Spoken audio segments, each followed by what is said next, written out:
ए mummy आवर की लवकर bye, भूक लागल्या. किती शो झालं चपात्याच करतेस. हो हो करत्या. तुला काय नुसतं टीव्ही बघायचं, मोबाईल आणि नुसतं खायचं. काय काम करू लागत नाहीस, काय नाही. मी आपलं रात्रंदिवस इथं ही करायचं काम, भांडी करा, कपडे करा, धुणं करा. हा खाऊ खाऊ खाऊ खाऊ खाऊ खाऊ काय की जादू आहे माझ्या हातात. शिजते ना, दिसते ना तुला. हा चपात्या करते मी. त्या कुत्र्याला घालाय मांजराच नाही घालायचंय. हा जरा तर काम करू लागतेस का तू इथं? तुला दिसला मी काय करते नी? मम्मी आवर मम्मी आवर मम्मी आवर उठून करायचं ना मग स्वयंपाक. हा एवढी भूक लागली तर तुला. भूक लागल्या मला खातीस का? खा मला, खा एकदा खाऊन टाक. भूक लागल्या नुसतं करायचं.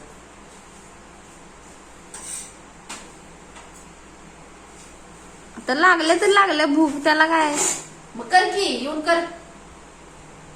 उठ का मी इथनं? बघू किती फास्ट करतेस तू. मी जेवढी करते का नाही त्याच्यापेक्षा तू दुप्पट तिप्पट करून दाखव फास्ट मध्ये. हात चालू आहे माझं, दिसत ना तुला? का बसले मी सांग बरं. हा घरातली सगळी साफसफाई केली. पाऊस एकतर पाऊस पडतो या. हा आता उद्यापासून उठायचं, स्वयंपाक करायचा लवकर उठून. आणि परत मला म्हणायचं नाही मम्मी आवर आवर आवर. आई बापाच्यात हायस म्हणून सुख आहे तुला, थोडं लक्षात ठेव. काय